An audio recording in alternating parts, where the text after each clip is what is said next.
سلام، امیدوارم حالتون خیلی خوب باشه. راستشو بگم من همیشه فکر میکردم از یه جای بعد زندگی خیلی قابل پیش بینی تره. یه روتین خاص داری، روزا تکرار میشن و میدونی همه چیز باید چطور پیش بره.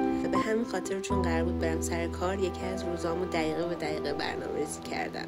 حس میکردم که میدونم اون روز دقیقاً قراره چطور پیش بره.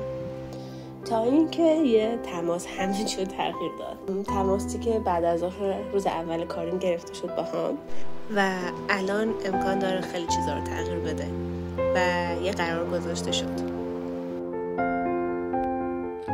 از یه فردی شنیدم که میگفت گاهی وقتا زندگی جوری پیش میره که خودتو میبینی که در حال عبور از درایی هستی که روزی برای باز شدنشون دعا میکردی، که دیگه مسیر تو از اون در نمیگذره، که دیگه وقت خداحافظی با اون مسیره و قصه تو جای دیگه ادامه داره. یه چیزی که تازه متوجه شدم و دارم سعی میکنم یادش بگیرم هنوز اینه که ما خیلی وقتا نمیدونیم کدوم تصمیم درسته، کدوم غلط، کدوم راه باید بریم. متوجه شدم که این طبیعیه و برای همه آدما پیش میاد.